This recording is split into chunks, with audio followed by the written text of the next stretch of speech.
ठीक है, लोग आ चुके हैं कुछ।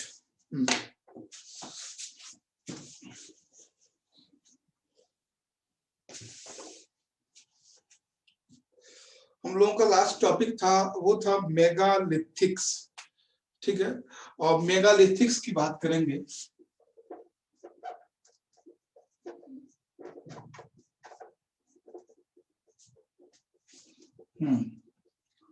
मेगालिथिक्स, तो ये मेगालिथिक्स को समझेंगे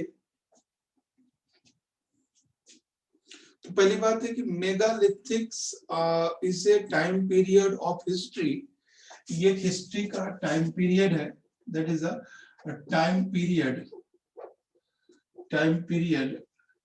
of history of ancient history, okay, of ancient history,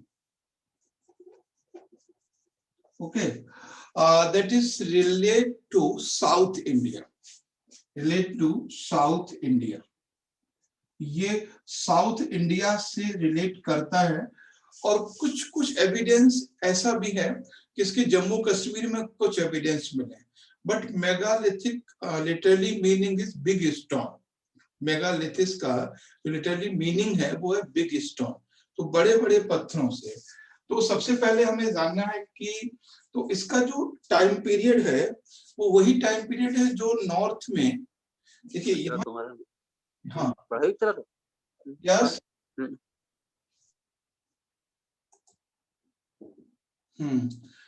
ठीक है, तो टाइम पीरियड ये वही है जो नॉर्थ में वैदिक कल्चर चल रहा है और साउथ में मेगालिथिक कल्चर चल रहा है। ठीक है, तो टाइम पीरियड का बस यही ध्यान रखना है ये। और मोस्टली जो बुक्स में मिलता है वो टाइम पीरियड इसका ये मिलता है कि 600 बीसी, अराउंड 600 बीसी के अराउंड में इसका टाइम पीरियड है। और तो ये बेसिक इंफॉर्मेशन है कि पूछेगा कि टाइम क्या है, तो ये है क्या, तो that is a time period of ancient history. ये एक एंशिएंट हिस्ट्री का एक टाइम पीरियड है और किससे रिलेट करता है, साउथ इंडिया से। साउथ इंडिया मींस कि ये जो मेगालिथिक एज का जो टाइम है वो इस एरिया से रिलेट करता है, इस एरिया से, ठीक है, साउथ इंडिया से। और टाइम पीरियड है वो अराउंड 600 बीसी, यानी जब नॉर्थ इंडिया में वैदिक कल्चर है उसी तरफ साउथ इंडिया में। अब इसमें कुछ चीजें बात करनी है हमें, तो हमें आपको दो चीजें यहाँ पे क्लियर हुई है हमारी कि पहला पॉइंट ये हुआ क्लियर कि व्हाट इज मेगालिथिक एज। ठीक है, ये मेगालिथिक एज क्या है, तो पहला पॉइंट हमारा ये क्लियर हुआ, megalithic age is a time period of ancient history. Okay, and second point, the location of megalithic age. तो मेगालिथिक एज की लोकेशन कहां पर है, तो वो लोकेशन है, वो भी हमें ये भी पॉइंट क्लियर हुआ that location is South India. Okay, and third point is a time period, time of megalithic age. जो मेगालिथिक एज है उसका टाइम पीरियड क्या है, तो टाइम पीरियड भी हमारा यहाँ पे क्लियर है, 600 बीसी। तो आई थिंक ये चीजें तीनों पॉइंट्स यहाँ पे क्लियर है। What is the megalithic, megalithic is a time period of ancient history, is it? And second, the location of megalithic, so location is South India and the time of megalithic is around 600 BC। किसी किसी book में 900 भी है, but इतना समझ लेना है कि जिस टाइम पीरियड में नॉर्थ इंडिया में वैदिक कल्चर चलता है उसी टाइम में ये चलता है। ओके, थर्ड पॉइंट आता है कि लाइफ, अब इसमें थर्ड पॉइंट है इसमें, है ना, लाइफ ऑफ मेगालिथिक एज, कि मेगालिथिक एज की लोगों की लाइफ क्या है ना, what is the life. Life means where they do live, वो कहाँ रहते हैं। कहाँ रहने का मतलब दैट इज रूरल और अर्बन, दैट इज वंडरिंग या टेम्परेरी या परमानेंट सेटलमेंट। परमानेंट सेटलमेंट या टेम्परेरी सेटलमेंट है, they live as a tribal group या they live as a permanent settlement. समझ गए कि लाइफ क्या है। तो सबसे पहले में आप समझेंगे कि उनका जो होम है वो क्या है, जो घर है वो कैसा है। तो उनका घर है वो परमानेंट है ना, ये परमानेंट इनका आवास है, परमानेंट इनका सेटलमेंट है। ओके, परमानेंट सेटलमेंट है। They live as a rural community, वो रूरल कम्युनिटी के फॉर्म में रहते हैं। They live as a rural community. They practice agriculture.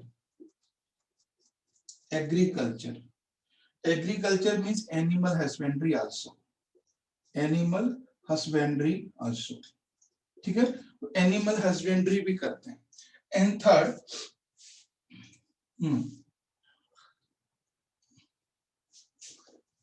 वो in agriculture they have stored food crop. They have stored, यानी they have surplus food crop.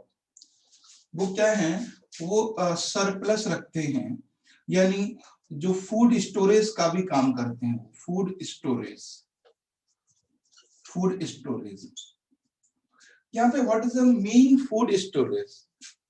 Food storage means they are live in rural area, they are live as agriculture community, but they are prosper farmer. वो farmer है लेकिन prosper है। Prosper means they have surplus production. If they have surplus production, that means there may be some discrimination. Clear? Some discrimination, like economic discrimination, like social discrimination, है ना? Like gender discrimination. जब तक हम tribal community में रहते हैं, we have no discrimination.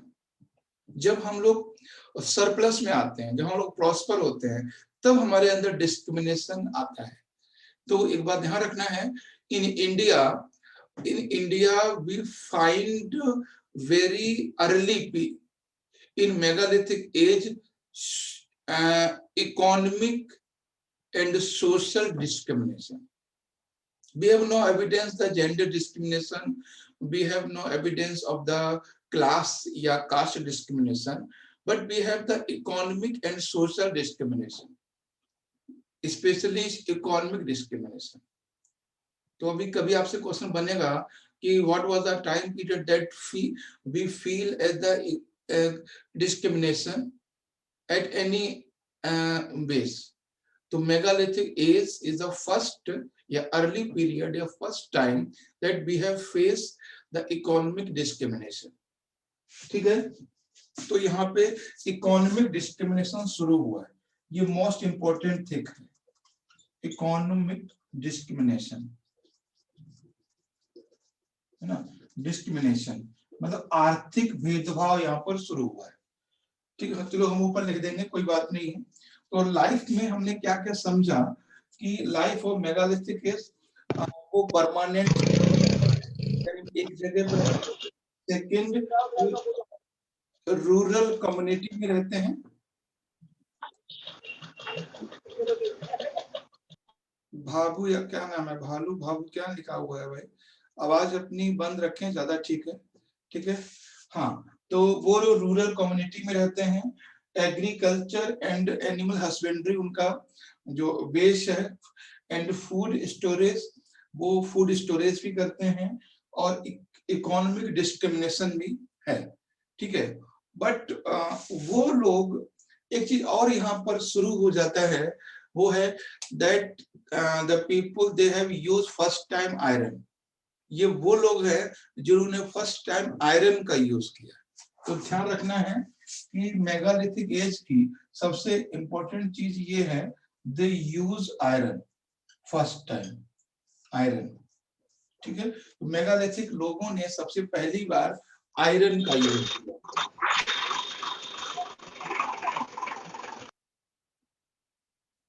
ठीक, तो ये कुछ चीजें हमें याद रखना पड़ेगा, वो ये है कि first metal used by human being that is a copper. First metal used by human being is copper, and second metal used by human being is bronze, and third metal या third metal use by human being is iron. और भी सोना चांदी भी use होता था, but iron का सबसे ज्यादा इंपॉर्टेंस, आयरन का सबसे पहली बार यूज मेगा स्टोन एज में हुआ है। ठीक है, तो ये चीज ध्यान रखना है, कॉपर और ब्रॉन्ज और आयरन। ब्रॉन्ज सबसे ज्यादा यूज हुआ इंडस सिविलाइजेशन में, इसलिए हम उसको ब्रॉन्ज सिविलाइजेशन भी कहते हैं। इंडस सिविलाइजेशन का सेकंड नाम है ब्रॉन्ज सिविलाइजेशन। ठीक है, तो ये था। और अब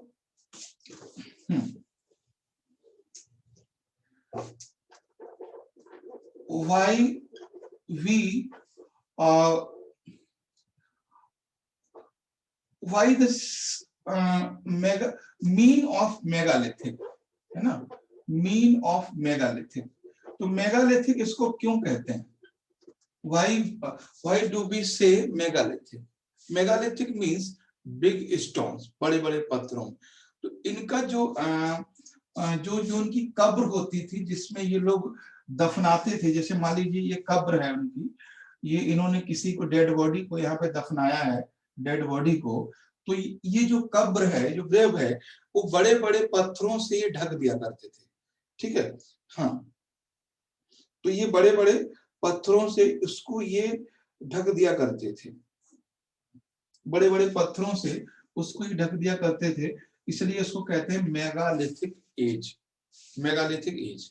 ठीक है, तो ये चीज ध्यान रखना है। और साउथ इंडिया में इनको ना बहुत बड़े लेवल पर जो राख है वो भी मिली है, पाइल्स ऑफ राख, यानी राख के जो ढेर हैं वो भी मिले हैं यहाँ पे, राख के। Please repeat it. Yes, please repeat it.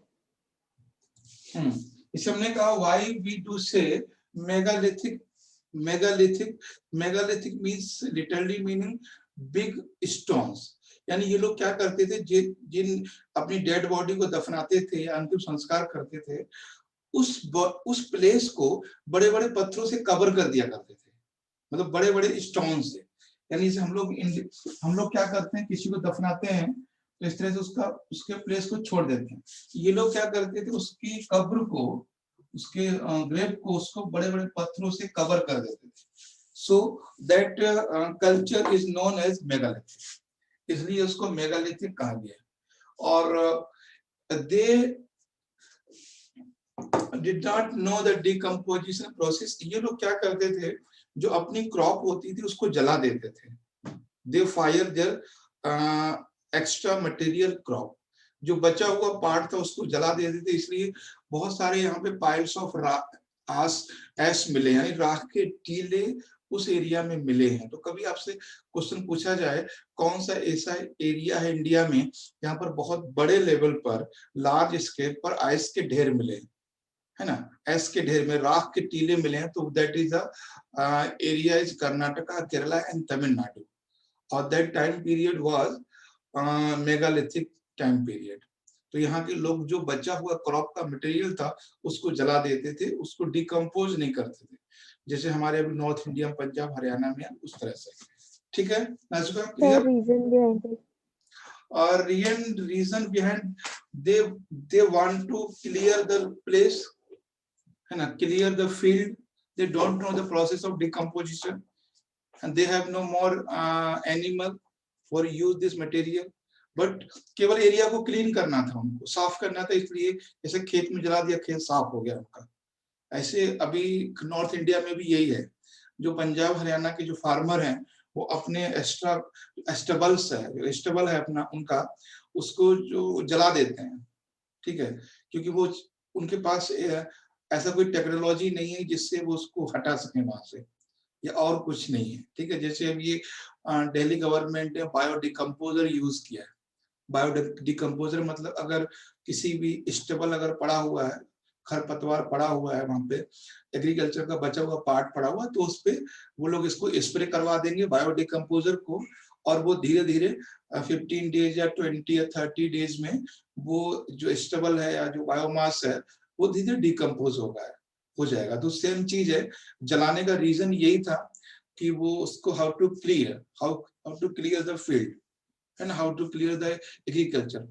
That may be other reason, क्योंकि यहाँ पर एक ब्लैक मैजिक भी शुरू हो गया था, काला जादू, ब्लैक मैजिक कह सकते हैं ना, तो ये भी यहाँ पे शुरू हो गया था। तो क्योंकि there is no any written evidence, but we have got ice of piles, यानी जो बहुत काफी ढेर मिला हुआ है राख का वहां पे, तो यही रीजन समझ में आता है। तो या तो हो सकता है वो लोग रिलीजियस पॉइंट ऑफ व्यू से या कुछ गॉड एक्टिविटी के लिए ऐसा करते होंगे, या फिर अपने फील्ड को क्लियर करने के लिए करते होंगे। ठीक, तो ये था। और नेक्स्ट सर, हाँ सर पहले वैदिक कल्चर आया है कि मेगालिथिक एज आया है? वैदिक कल्चर एज जो है वो नॉर्थ इंडिया में है, उसी टाइम पीरियड में साउथ इंडिया में मेगालिथिक एज है। दोनों साथ में आया? दोनों साथ में आए, मैंने अभी डिस्कस भी किया था कि नॉर्थ इंडिया में वैदिक कल्चर है और साउथ इंडिया मेगालिथिक एज है। ठीक है, वैदिक कल्चर का जो मैक्सिमम एरिया है उसको हम बोलते हैं फलरिस maximum period, that was relate to only Rajasthan and western UP, and eastern UP and Bihar और पश्चिम बंगाल, यानी पश्चिम बंगाल तक गया था। वैदिक कल्चर का जो लोग थे वो कभी साउथ इंडिया में नहीं आए। मैक्सिमम जो उनका साउथ में लोकेशन था वो था उज्जैन। उज्जैन के बाद एक और था, जो एक और का एरिया था उज्जैन के आगे भी, यानी नर्मदा के पास तक था। तो जो वैदिक कल्चर के लोग थे उनका जो एरिया था वो सिर्फ यहीं तक था, इधर वाला एरिया, इधर नहीं था, कभी नहीं आए वो लोग। ठीक है, तो ये था। तो ये था मेगालिथिक एज। और इसमें सोशल डिस्क्रिमिनेशन शुरू हुआ था उसका मैं आपको एग्जांपल बताता हूँ कि यहाँ जो लोग दफनाए जाते थे, जो लोगों को डेड बॉडी, जैसे ये डेड बॉडी एक कब्र है, ठीक है, तो यहाँ लोगों को दफनाया गया, रखा गया है ना, अंतिम संस्कार के लिए। तो इसको हम कैसे कह सकते हैं, ब्लैक मैजिक यहाँ शुरू हो गया था, और यह रीबर्थ का कॉन्सेप्ट आ गया था यहाँ पे, रीबर्थ का, है ना। रीबर्थ का मतलब है कि हम ब्लैक मैजिक को मानते हैं, काला जादू को, या जो भी था एक तरह से तंत्र मंत्र, उसको मानने लगे थे। तो इस डेड बॉडी के साथ में वो लोग कभी कभी अदर एनिमल को भी दफना देते थे, जैसे बकरी है, हिरन है, या कोई जानवर है, उस जानवर को भी इसको दफना देते थे। यानी जो वहां पे कब्र मिली है तो उन डेड बॉडी के साथ में किसी एनिमल की भी डेड बॉडी मिली है। और दूसरा ये कॉन्सेप्ट हुआ रीबर्थ या ब्लैक मैजिक का, जादू टोना तंत्र मंत्र का, ये एविडेंस है ना, ये एविडेंस है। ऐसा तो नहीं होगा कि जब कोई इंसान मरा वहीं पर कोई जानवर भी मर गया, तो जानवर को साथ में दफनाया जाता था। उसका रीजन यही था कि वो रीबर्थ को मानते थे, हो सकता है वो ब्लैक मैजिक तंत्र मंत्र को मानते थे। दूसरा ये था कि इसमें कुछ डेड बॉडी ऐसी मिली हैं जिनके साथ मिट्टी के, है ना, या स्टोन के बर्तन मिले हैं, और किसी बॉडी के साथ सोना चांदी या जो कॉस्टली मेटल है उसके टूल्स मिले हैं। तो जो गरीब रहा होगा, पुअर रहा होगा, उसने मिट्टी के बर्तन या मिट्टी की चीजें, कम कॉस्टली ज्वेलरी को रखा होगा, और जो रिच रहा होगा, जो प्रॉस्पर रहा होगा, उसने कॉस्टली मेटल है उसकी चीजों को रखा होगा। तो इससे पता चलता है कि कुछ लोग अमीर थे और कुछ लोग गरीब थे, पुअर एंड रिच, इस तरह से। ठीक है, तो सोशल इकोनॉमिक डिस्क्रिमिनेशन भी शुरू हो गया था। और जो मैजिक वाला, ब्लैक मैजिक कह सकते हैं हम लोग, तंत्र मंत्र या जादू टोना या रीबर्थ का कॉन्सेप्ट भी आ गया था। कई डेड बॉडी ऐसी मिली जिनके साथ में कुछ वेपन्स मिले हैं, है ना, वेपन्स। तो अब इसमें दो कॉन्सेप्ट हो सकते हैं, या तो उन लोगों का मानना ये होगा कि हम डेड बॉडी के साथ में वेपन को रख रहे हैं किसी को, तो that may be useful for the next birth, अगले जन्म में ये काम आएगा। आज भी हिंदू रिलीजन में ऐसा होता है कि जब किसी को जलाया जाता है तो उस जलाने से पहले उसके मुंह में कुछ गोल्ड का रखा जाता है, तो ये ट्रेडिशन में है। ठीक है, और मुझे इस्लाम का नहीं पता कि क्या रखते नहीं रखते हैं, वो शायद नहीं रखते होंगे, क्योंकि इस्लाम में रीबर्थ का कॉन्सेप्ट नहीं है। तो जो लोग रीबर्थ को मानते हैं वही लोग करते हैं, इस्लाम में ऐसा नहीं होगा। तो इस तरह से है, ठीक है। तो वो रीबर्थ को मानते थे, और इस तो आप समझ गए इकोनॉमिक डिस्पैरिटी, इकोनॉमिक डिस्क्रिमिनेशन कैसे हमें प्रूव करना है। उनके साथ जो रखे हुए टूल्स हैं, औजार हैं, ज्वेलरी है या बर्तन है, उनके हिसाब से हमें करना है। और हमें जो मैजिक या रीबर्थ का कॉन्सेप्ट है वो कैसे प्रूव करना है कि उनके साथ में कई सारे एनिमल्स को रखा जाता था, कई वेपन्स को रखा जाता था। तो ये तो हो गया रीबर्थ का कॉन्सेप्ट। ब्लैक मैजिक का हो सकता है उनको लगता हो कि ये अंदर है, इसको यहाँ जरूरत पड़ेगी इन चीजों की। बहुत सारे कॉन्सेप्ट हैं, मतलब अलग अलग थी। हो सकता है ये जिंदा होता हो, फिर उसको जरूरत पड़ती हो, भूख लगती हो, तो वो अलग अलग कॉन्सेप्ट है, मानने वालों का अलग, ठीक है, नहीं पता। तो ये था आपका मेगालिथिक एज। तो मेगालिथिक एज में सीधा सीधा आपको समझना है, पहला पॉइंट था कि व्हाट इज मेगालिथिक, ठीक है, मेगालिथिक एज क्या है, उसके बाद इसका टाइम पीरियड क्या है, उसके बाद इसका लोकेशन क्या है, उसके बाद इसका लाइफ क्या है। लाइफ में सब चीजें आप देखोगे कि उनका जो सेटलमेंट है, हाँ, जो उनका सेटलमेंट है वो कैसा है, और फिर आप देखोगे कि उनका जो एग्रीकल्चर है वो कैसा है, और उनका जो कल्चरल पॉइंट ऑफ व्यू है वो कैसा है। और यहाँ पे कोई गॉड का कॉन्सेप्ट नहीं है, किसी गॉड का कॉन्सेप्ट नहीं, तो बस ये कुछ कुछ चीजें हैं। हाँ, और पहला टाइम पीरियड है जब इन्होंने आयरन का यूज किया है। कभी आपको एग्जाम में आ सकता है discuss A short note about the megalithic period, तो सारी चीजें इसी तरह से आप डिस्क्राइब कर दोगे। What is the megalithic, location, time and life में उनका सेटलमेंट, और ये सब सही चीजें बात करोगे आप। क्लियर है, कोई डाउट तो नहीं है अफरोज, नाजुका? नहीं सर। ठीक है, अब नेक्स्ट इसमें देखते हैं आपके एनसीईआरटी में क्या चीज दी है मेगालिथिक के बाद। तो खैर हो गया इसमें, व्हाट इज द स्टूडेंट, सारी चीजें वही है और इसमें कोई खास नहीं है। राजा, स्लेव, कुछ कुछ इसमें कीवर्ड्स दिए हुए हैं, जैसे वेदास क्या होता है, तो सब जानते हैं वेदास क्या है, लैंग्वेज क्या है, हाइमन क्या है ना। एंड सेक्रीफाइस क्या होता है, सेक्रीफाइस जानते हैं?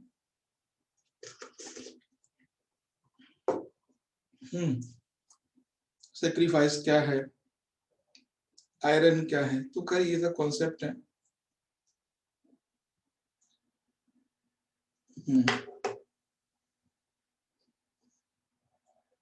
देखो पूरे वर्ल्ड में या पूरे इंडिया में खासकर बात करें,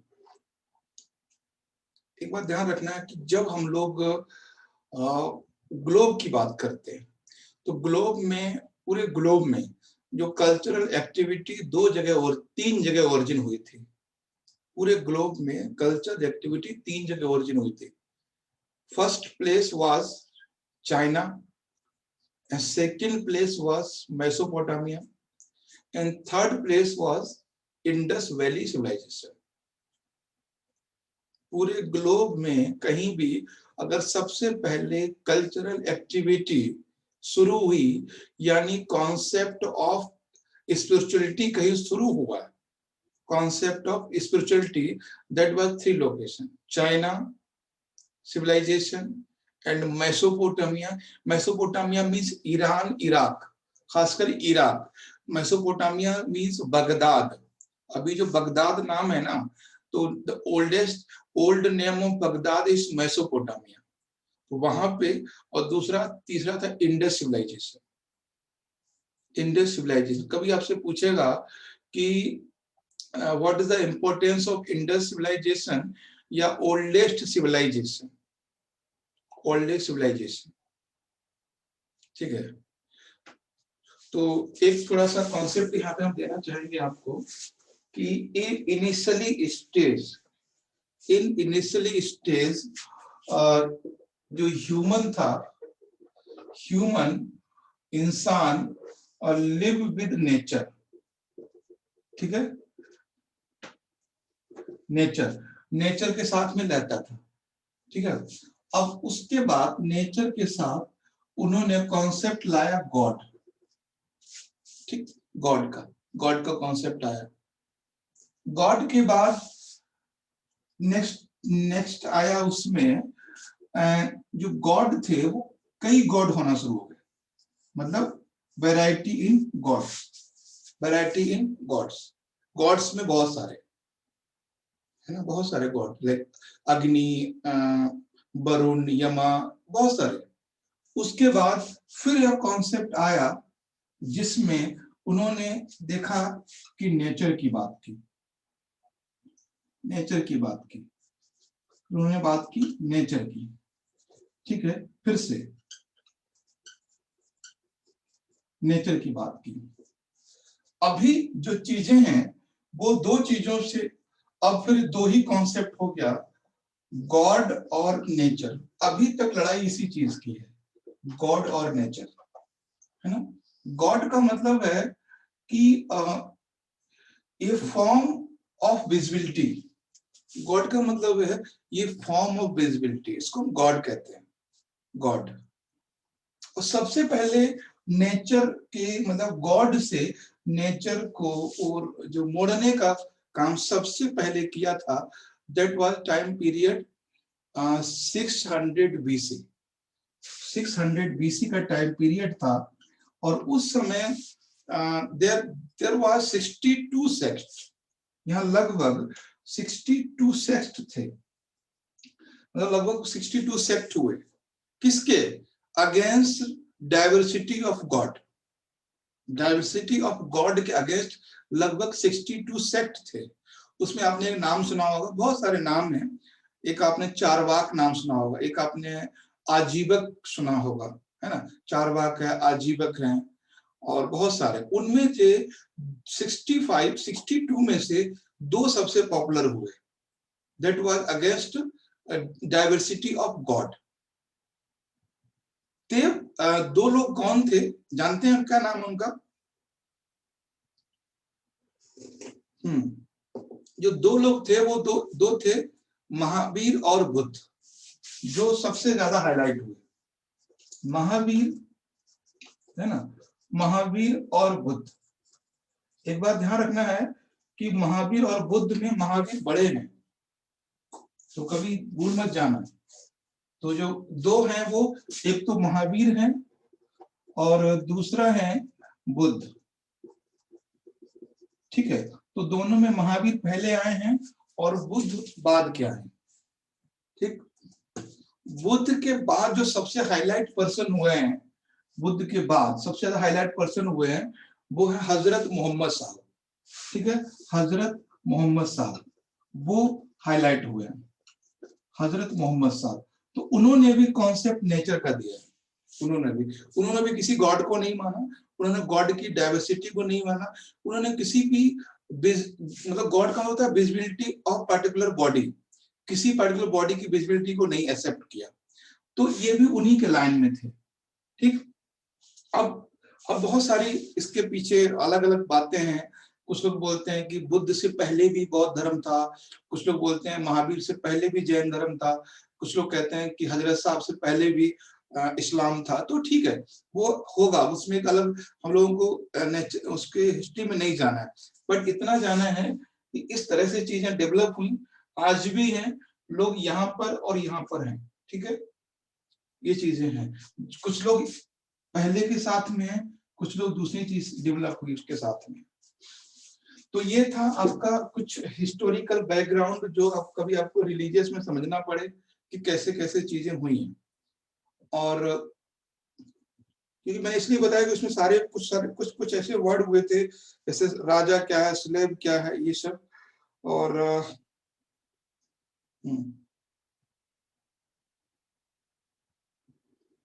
दास है, आप दास का मतलब जानते हो, दास का होता है स्लेव, गुलाम, ठीक है। उसमें एक है यज्ञ, यज्ञ क्या है वो भी आप जानते हो, है ना, प्रैक्टिस ऑफ ए वर्शिप।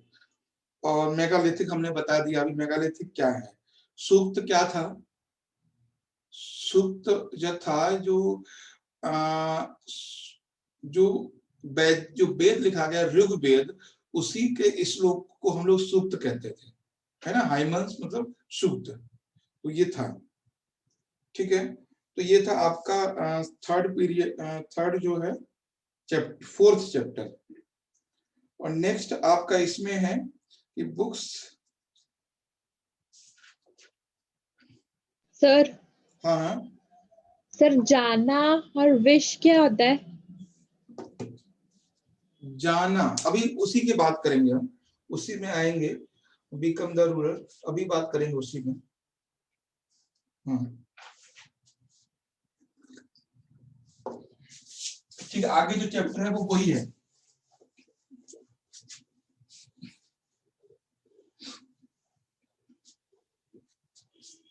देखिए थोड़ा इसको, जो हम अभी बता रहे हैं वो आपका 2-3 चैप्टर कवर करेगा इसका एनसीईआरटी। सबसे पहले जो ह्यूमन है ना, सबसे पहले ह्यूमन है, human live as a tribe, है ना।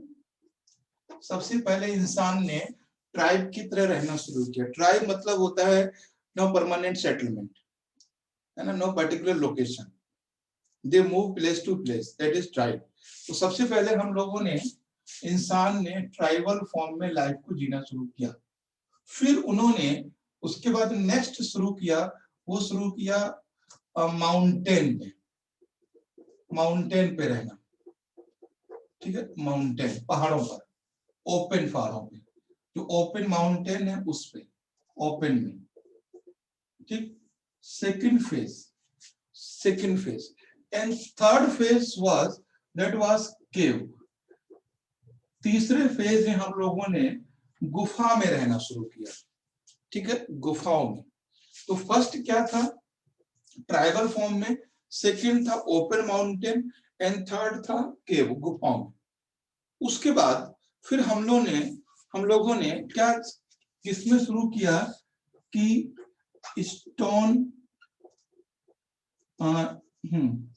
एक तरह से झोपड़ी बना के रहना शुरू किया। वो झोपड़ी किसकी होती थी? वुड्स की हो सकती थी, है ना, स्टोन की हो सकती थी, या मड की हो सकती थी, ठीक है। इसको रहना शुरू किया। उसके बाद फिर हमने परमानेंट रहना शुरू किया, परमानेंट, ठीक है, परमानेंट। जब हमने परमानेंट रहना शुरू किया तो परमानेंट जो है वो हम लोग एक एरिया में रहते थे। जैसे मान लीजिए कि ये एरिया है, ये एरिया में परमानेंट में समझिए इसको। तो जब जैसे ये लोग थे यहाँ पर, कुछ लोग यहाँ पर रहते थे, कुछ लोग ऐसे करके यहाँ पर रहते थे, है ना, कुछ लोग यहाँ पर रहते थे इस तरह से ग्रुप बना के, कुछ लोग यहाँ पर रहते थे इस तरह से ग्रुप बना के, कुछ लोग यहाँ पर रहते थे, ठीक है। तो जो लोग ग्रुप बना के रहते थे किसी एक जगह पर, जिसको कहते हैं फैमिली, जिसको कहते हैं फैमिली, ठीक। उन फैमिली को कहा गया जन। क्या कहा गया? जन। जन यानी जो फैमिली थी उनको कहा गया जन। जैसे मान लीजिए किसी एरिया में गए, उन्होंने, जैसे एक हमारा परिवार है, ये एक परिवार है, ये परिवार है, उसको जन कहा गया। जैसे ये है, इसमें ये परिवार था तो एक जन था, जन का एक मुखिया था, हेड, तो उसी, तो ये क्या थे? जन थे, है ना, जन। और जन का जो हेड होता था उसको बोलते थे जनपति, जनपति, जनपति, जो उसका हेड होता था, ठीक है। उसके बाद ये जो कई जन मिलकर 2 या 3 या 4 मिलकर मिलकर ये कहलाए बिस, बिस, ठीक है। क्या कहलाए? बिस, इस तरह से बिस, ठीक है। उसके बाद ये कई बिस मिलकर ये कहलाए जनपद, जनपद, जनपद। कई बिस मिल गए वो कहलाए जनपद, है ना। और कई जनपद जगह है यहाँ पे, हाँ, कई जनपद मिलकर यहाँ पे कहलाए कई जनपद मिले फिर कहलाए महाजनपद। ठीक है, महाजनपद, जनपद, तो महाजनपद कहलाए, महाजनपद। ठीक, अब कुछ महाजनपद मिलकर क्या कहलाए, एम्पायर। और पहला एम्पायर जो हमें मिला वो मिला मगध,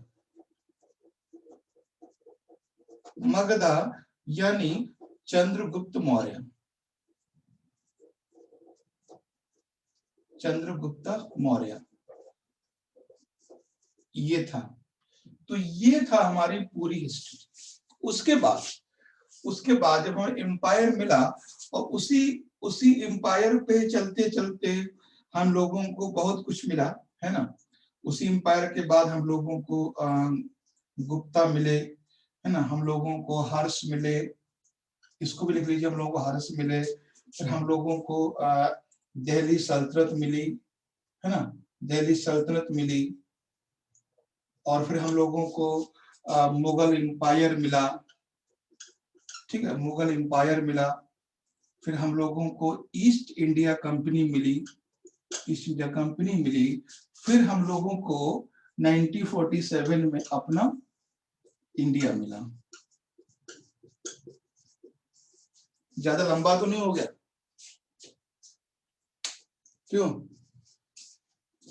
अफरोज? हाँ सर, बहुत लंबा हो गया। लेकिन समझ में तो आया ना, कनेक्टिविटी तो बन गई ना।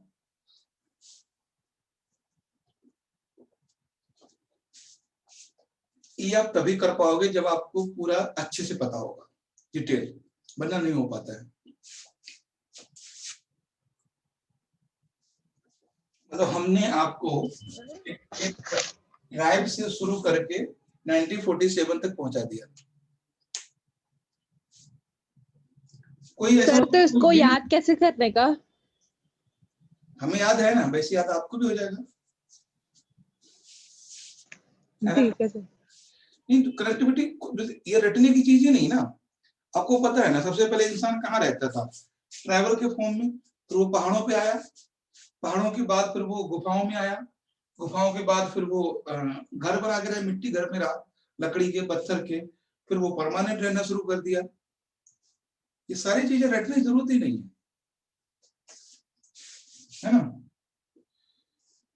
ठीक है नाजुका, क्लियर है, समझ में आया पूरा चार्ट?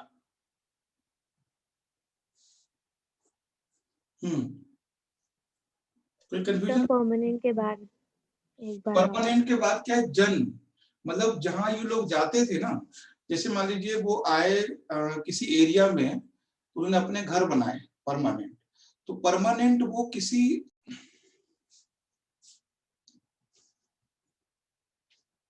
हैं आपको, ये परमानेंट के बाद आपको समझ में नहीं आया, उसको देख लीजिए। यहाँ पर मैं बताता हूँ आपको। जैसे मान लीजिए कि जो वैदिक पीरियड में, जो एरा में लोग यहाँ से यहाँ चल के आए, जब ये लोग यहाँ से चल के यहाँ पर आए तो वो क्या किए, जहां पर वो बसे, जहां पर वो लोग रहे, तो एक फैमिली की तरह रहे। फैमिली को हम कहते, फैमिली का मतलब वो लोग बोलते थे कुल, कुल मतलब परिवार।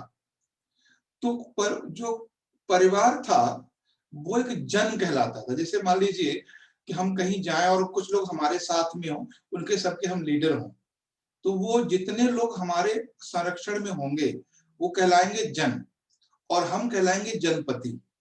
तो बस यही था।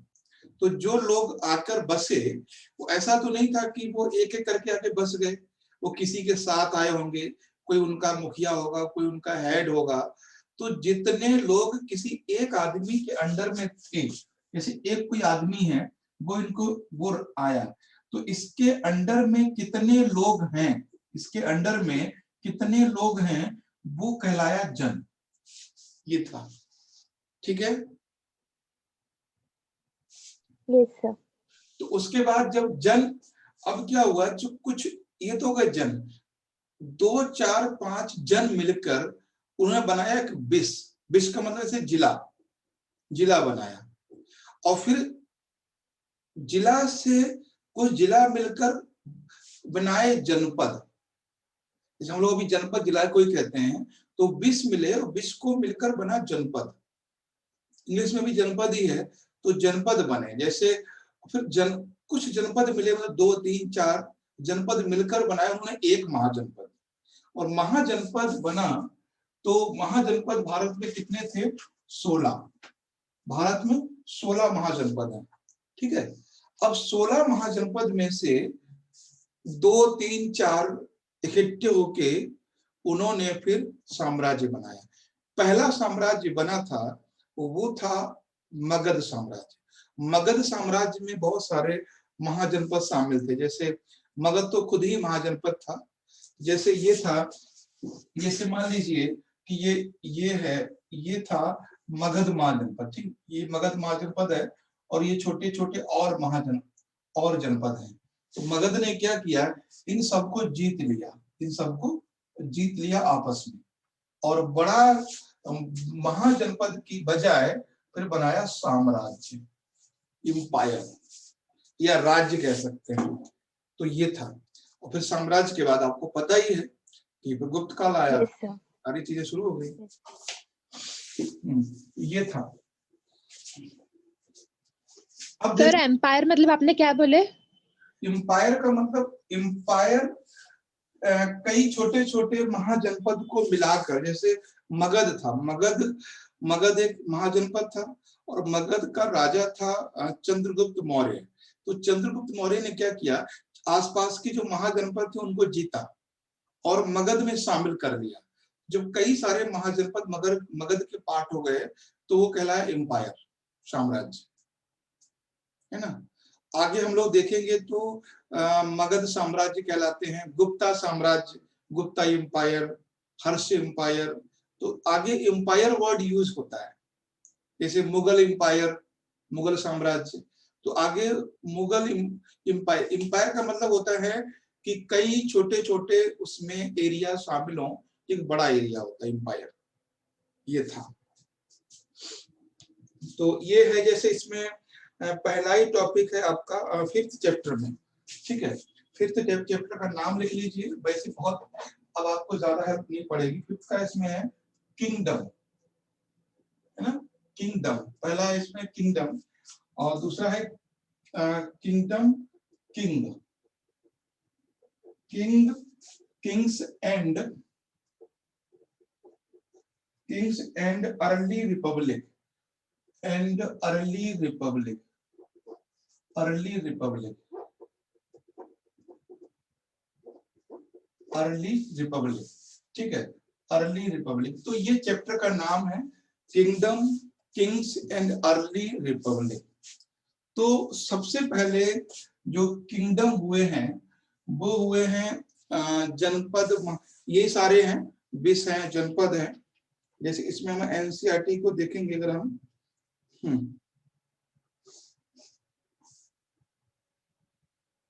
जैसे इसमें एक वर्ड दिया हुआ है राजा, है ना, राजा। तो जो वर्ड राजा है, राजा का मतलब होता है कि that is a head of particular group, है ना। राजा का मतलब है कि हेड ऑफ ए ग्रुप या लैंड, है ना, हेड ऑफ ए ग्रुप या ए लैंड, उसको राजा कहते थे, ठीक है, राजा कहते थे। और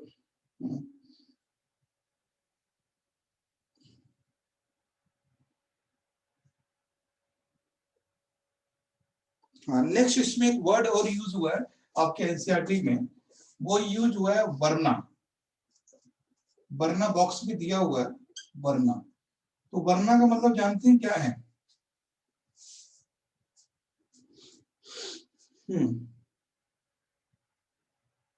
वरना,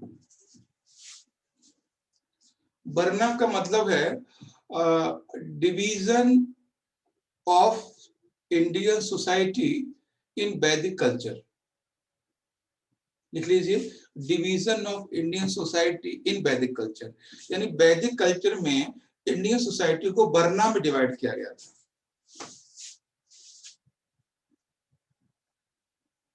डिवीजन ऑफ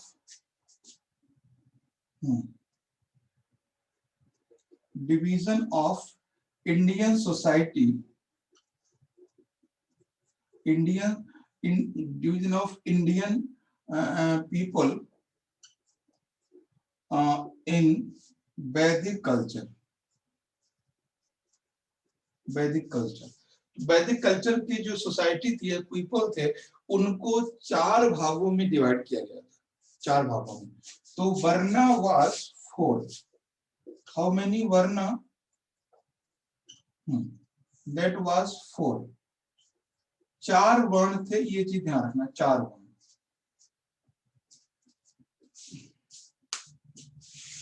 ठीक है, 4 वर्ण थे। अब थोड़ा सा बात यहाँ पे समझना है हमें। तो पहली बात पूछेगा कि व्हाट इज द वर्णा?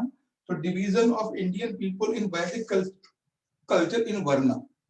तो डिवाइड या क्लासिफिकेशन ऑफ वर्णा या classification society, there are 4 division, 5 division थे। अब मैं आपको बोलता हूं कि पूछेगा कि वर्णा सिस्टम कब आया। तो varna system came to scene in later Rigvedic. तो जो वर्णा सिस्टम पहली बार, यहाँ पे लिख लीजिए, नीचे इसी को लिखना है कि जो वर्णा है, जो वर्णा शब्द है, ठीक है, तो वर्णा वर्ड है, वो आया है, इसमें है ऋग्वैदिक एरा में, ऋग्वैदिक कल्चर में ना। और ऋग्वैदिक या कह सकते हैं हम, स्टार्टिंग कह सकते हैं, हम ऐसे भी लिख सकते हैं 1500 BC टू 1000 BC। ठीक है, हम ऐसे कर सकते हैं ऋग्वेदा, ऐसे भी कर सकते हैं। तो पहली बार जो वर्णा वर्ड आया है in the last phase of Rigveda, Rigveda में था। In this period varna system was based on work, काम पर आधारित था। ठीक है, ये क्या था, उसका बेस क्या था? वो था बेस वाज वर्क, काम पर था। ठीक है, काम पर था। और ये ऋग्वेद के 10वें मंडल में है, 10th मंडल। मंडल का मतलब लेसन टाइप का है, चैप्टर है। ऋग्वेद का जो 10वां मंडल है, उसमें पहली बार वर्ण सिस्टम को देखा गया था। 4 वर्ण सिस्टम का डिस्क्रिमिनेशन मतलब है, डिस्क्रिप्शन 4 का। और उसमें बोला गया था कि वो जो वर्ण सिस्टम होगा वो that will be based on the work not birth। अब कितने सिस्टम की बात की गई थी वो हम बता दे रहे हैं। ठीक है, अब इसमें 4 वर्ण सिस्टम है, उनको देख लीजिए। 4 वर्ण सिस्टम है, उनकी बात समझिए कौन कौन से हैं। 4 वर्ण सिस्टम। इसमें पहला वर्ण सिस्टम था, वो था ब्राह्मण। ब्राह्मण सॉरी, है ना, वो ब्राह्मण था, ब्राह्मण। दूसरा था इसमें क्षत्रिय। ठीक है, क्षत्रिय था।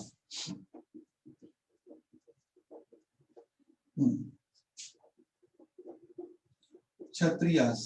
और तीसरा था इसमें वैश्य, वैश्य, वैश्य। और चौथा था इसमें शूद्र। ठीक है, शूद्र। तो ये 4 वर्ण सिस्टम था। कभी ध्यान रखना है, पूछे कौन सा था, तो ब्राह्मण सिस्टम, क्षत्रिय, वैश्य एंड शूद्र। तो ये जो in Vedic culture that was based on in Rigvedic period में ये वर्क पर था। जैसे मान लीजिए ब्राह्मण वो लोग थे जो पूजा करते थे या पढ़ाई लिखाई का काम करते थे, पढ़ने पढ़ाने या वर्शिप का काम करते थे, वो ब्राह्मण थे। ठीक है, और जो डिफेंस का काम करते थे, सिक्योरिटी का काम करते थे, है ना, तो पूरे एरिया को सुरक्षा देने काम करते थे, लड़ने और सुरक्षा का काम करते थे, डिफेंस और सिक्योरिटी का, तो वो क्षत्रिय कहलाते थे। यानी, और वैश्य का मतलब वो था जो लोग एग्रीकल्चर और ट्रेड करते थे। वैश्य मतलब क्या था, जो लोग एग्रीकल्चर और ट्रेड करते थे। और शूद्र जो लोग थे, वो लोग थे जो इन सबकी सेवा करते थे। ठीक है, that was servant, like a servant. तो ये जो वैदिक पीरियड में यानी 1500 टू 1000 बीसी तक ये लोग जो थे वो वर्क पर थे। जैसे मान लीजिए एक कोई ब्राह्मण है, तो अगर उसका बेटा डिफेंस का काम करता है तो वो क्षत्रिय कहलाता था, है ना। अगर कोई शूद्र है और शूद्र का बेटा अगर पढ़ाई लिखाई का काम करता था तो वो ब्राह्मण हो सकता था। तो ये था बेस ऑफ बर्थ इन वैदिक पीरियड या ऋग्वेदा। अब यहाँ पे नोट करके लिस्ट लिख लीजिए, इन लेटर वैदिक पीरियड, ठीक है, लेटर वैदिक एरा या लेटर वैदिक culture, that means 1000 BC to 500 BC, that was converted into base of birth। ये फिर बर्थ के हिसाब से बदल गया जो आज तक चल रहा है, ठीक है। जो वर्ना सिस्टम था वो वैदिक यानी इस पीरियड में 1000 BC टू 500 यानी लेटर वैदिक पीरियड में ये हो गया किसके आधार पे, बर्थ के। मतलब अगर ब्राह्मण है तो उसका बेटा ब्राह्मण ही होगा, क्षत्रिय है तो क्षत्रिय ही होगा, शूद्र है तो शूद्र ही होगा, काम चाहे कोई भी करे। तो ये बर्थ के आधार पे था और ये वर्क के आधार पे था, ठीक है। तो ये था। तो अब इसमें दो चीजें हमने डिस्कस की अभी तक कि सबसे पहले हमने बोला है कि व्हाट इज द वर्ना, तो वर्ना आपको समझ में आ गया। उसके बाद है टाइप्स ऑफ वर्ना, आपको समझ में आ गया होगा। और उसके बाद है कि वर्ना जो है दो समय पे था, 1500 BC टू 1000 BC और 1000 BC टू 500 BC, ठीक है। तो ये हमने बात की है अभी तक। यहां तक कोई कंफ्यूजन हो तो बताओ। यस अफरोज, क्लियर है? 10th mandal, 10th mandal like the chapter, हाँ लाइक द चैप्टर। मंडल ही लिखते हैं वैसे इंग्लिश में भी, मंडल चैप्टर। जैसे there are may be many chapter in the Rigveda and the first, second, 10th। तो इस तरह से in 10th chapter we have in 10th chapter discuss about the Varna system। तो ये पूछा जा सकता है in which मंडल, चैप्टर नहीं आएगा एग्जाम में, मंडल ही आएगा। in which Mandal Rigveda discuss about the Varna system, that is 10th Mandal. Sir उसको उल्टा क्यों लिखते हैं? 1000 BC to 500 BC ऐसा क्यों लिखते हैं? उल्टा क्यों लिखते हैं ये तो अभी नहीं पता, लेकिन ईसा मसीह के जन्म से, है ना, ईसा मसीह के जन्म से पहले को हम लोग BC लिखते हैं, BC लिखते हैं। ये हाँ, ईसा मसीह के बाद मतलब 500 BC to 1000 BC भी लिख सकते हैं क्या? नहीं, हाँ ये तो इससे क्या हो जाएगा, ऐसा लिख ही नहीं सकते, गलत हो जाएगा। BC हमेशा उल्टा चलता है। उल्टा मतलब है कि 800 BC मींस 800 BC 600 BC, तो 800 BC means older than 600 BC, है ना। 10,000 या हाँ 1000 BC टू 5000 BC, तो सॉरी 500 BC, तो 1000 BC मींस ओल्डर, तो ये पुराना पीरियड है। और जितना BC होगा उतना, है ना, ये है। तो ये था आपका वर्ना सिस्टम। आई थिंक आज आपको बहुत सारी चीजें क्लियर हुई हैं, आगे आपको बहुत हेल्प मिलेगा इसमें। और नेक्स्ट इसमें क्या है, जनपदा है, जनपदा मैंने आपको बता दिया था। तो नेक्स्ट है इसमें महाजनपद। तो महाजनपद को आप लोग क्या करेंगे, एंड महाजनपद, ठीक है, हाँ, चेंजेस इन एग्रीकल्चर ब्रीफ में एक्सप्लेन कर देना थोड़ा। हाँ, देखो महाजनपद में क्या है, आपको समझना क्या है, you have to know about the capital of Mahajanapada like Magadha and Ujjain. तो पहली बात तो आपको कल हम लोग करवा देंगे, लिखवा देंगे, या आप लोग चाहे देख लेना महाजनपद में। Yes sir. हाँ, एग्जाम में सिर्फ ये आएगा the capital of Mahajanapada, like जैसे मान लीजिए दैट इज महाजनपद पांचा, या मान लीजिए मगध, तो मगध महाजनपद भी है। तो जब भी क्वेश्चन पूछेगा आपसे पूछेगा द कैपिटल ऑफ मगधा, तो 16 महाजनपद में एक तरफ महाजनपद लिख लेना, एक तरफ कैपिटल लिख लेना, बस फाइनल, और कुछ नहीं है उसमें। ठीक है, बाकी हम लोग कल करेंगे, इसके आगे करेंगे। हेडिंग डाल दीजिए changes in agriculture, change in agriculture, ये हम लोग कल हेडिंग डालेंगे, करेंगे चेंज इन एग्रीकल्चर। ये है, ठीक है। और कुछ का बाकी हम लोग कल मिलते हैं इसी टॉपिक के साथ। सर ये टैक्सेस है उसमें? हाँ टैक्सेस है, आपका हिस्ट्री जल्दी हो जाएगा क्योंकि बहुत सारा हिस्ट्री बहुत चेंज नहीं है, जो हम 6 में पढ़ते हैं वही 12th में भी है, सेम चीज है, तो बहुत जल्दी नहीं, फास्ट हम लोग हो जाएगा इसमें, क्योंकि हम मैक्सिमम चीजें इतनी बता देते हैं जितनी आपने मैंने यहाँ पर बताई हैं, ये 6 में नहीं है, ये 12th में है, लेकिन 12th में फिर आपको बस हिंट देना होगा, ये आराम से हो जाएगा। ठीक है, तो हम लोग यहीं पे बंद करते हैं, क्लास को रोकते हैं।